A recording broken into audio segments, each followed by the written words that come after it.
Good morning, students.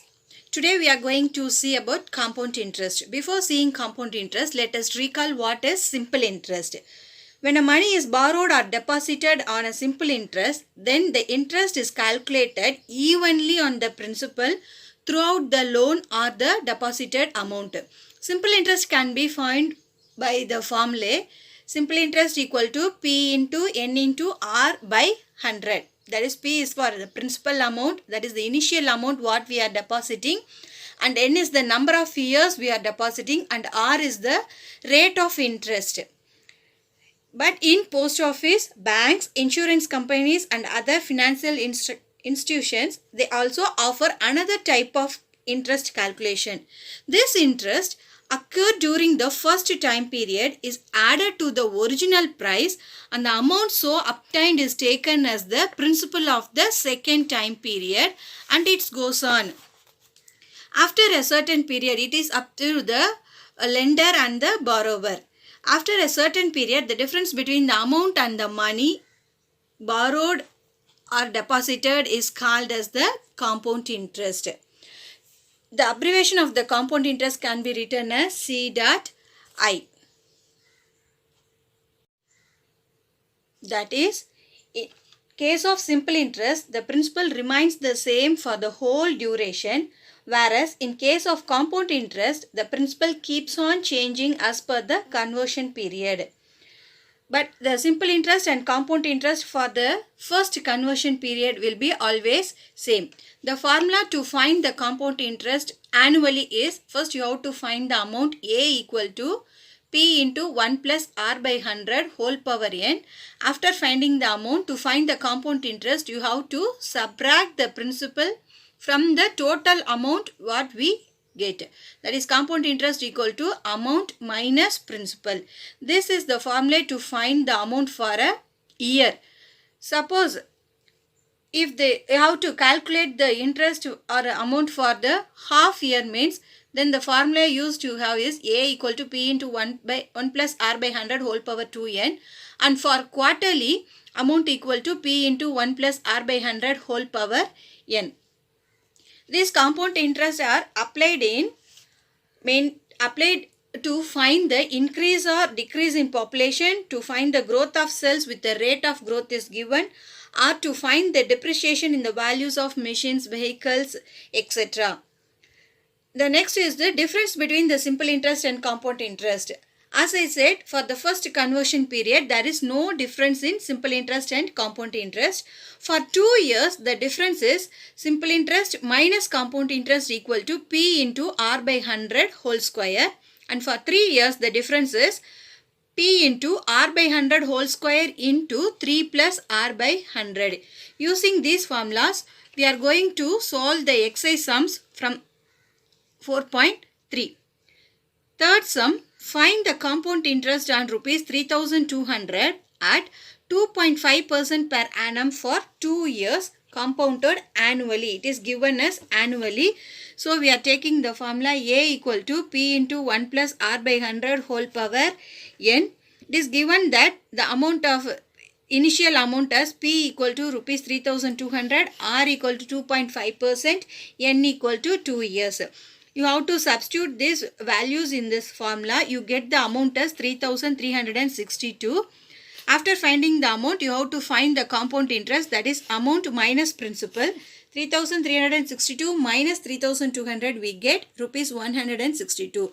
Therefore, the compound interest is rupees 162.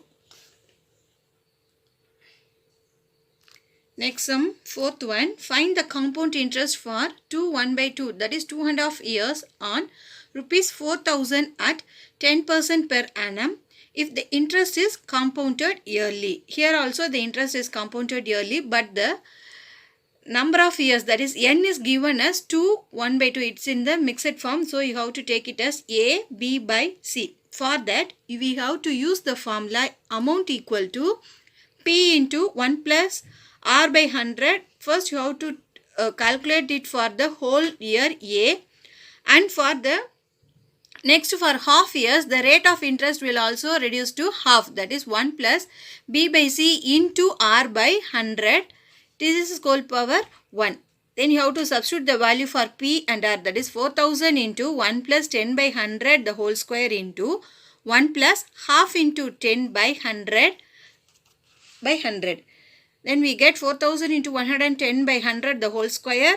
Taking the LCM for 1 plus 5 by 100, we get 105 by 100. Now we are dividing by 100. You have to move 2 decimal places to your left hand side. We get 1.1. It is given as square, so you have to write it for 2 times 1.1 into 1.1. In the same way, when 105 is divided by 100, you have to move the decimal places to left hand side. We get 1.05. After multiplying it, we get the amount as 5082. Now you have to find the compound interest. For compound interest, subtract the amount and principal, that is 5082 minus 4000. We get the compound interest as 1082. Fifth one, a principal becomes rupees 2028 in 2 years at 4% per annum compound interest. Find the principal. Here the number of years is given and the rate of interest is given, and this 2028 is the amount for the principal what we are depositing. You have to find out how much amount you are deposit, that is you have to find out the principal. For that we are substituting the amount A equal to P into 1 plus R by 100 whole power n. Substituting for A, R and N, we get 2028 equal to P into 104 by 100 whole square. We are moving this 100 by 4 square to the next side. We get 2028 into 100 into 100 by 104 into 104. We get the principal amount as rupees 1875. Next sum, seventh one, find the compound interest on rupees 15,000 for 3 years if the rates of interest is 15%, 20% and 25% for first, second and third years respectively. Here the principal amount is given and the number of years is given, but for each year the rate of interest are varying, such as 15% for first year and 20% for second year and 25% for third year. To find this amount, we are using the formula A equal to P into 1 plus, instead of R, you have to put the rate of A. That means rate of first year is A, rate of second year is B and the rate of third year is C.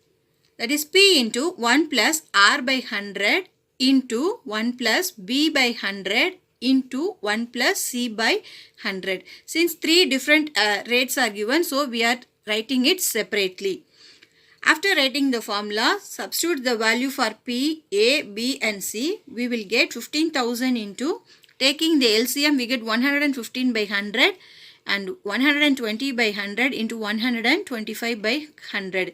Cancelling it by the common factors, and we get the amount as 25,875. The question is you have to find out the compound interest. So we are subtracting the principal from the amount what we have found. That is compound interest equal to amount minus principal. That is 25,875 minus 15,000 is written as rupees 10,875. Next, ninth sum, find the rate of interest if the difference between compound interest and simple interest on rupees 8,000 compounded annually for 2 years is rupees 20. You have to find the rate of interest, but the given one is the principal, that is given as 8,000 and the number of years is given as 2 years. But here the amount or compound interest are not given, but they had given the difference between compound interest and simple interest as rupees 20. Using this, you have to find out the rate of interest. For 2 years, the difference between compound interest and the simple interest is P into R by 100 whole square. Substituting it for difference and the principal, 20 equal to 8,000 into R by 100 the whole square. We are moving 8,000 to the next side. We get R by 100 whole square equal to 20 by 8,000. After cancelling it, we get 1 by 400. This 1 by 400 is written as 1 by 20 the whole square. That is R by 100 whole square is equal to 1 by 20 the whole square. Then R by 100 equal to 1 by 20. From this we are finding out the R, that is R equal to 100 by 20, which is equal to 5. Therefore, the rate of interest is 5%. Thank you.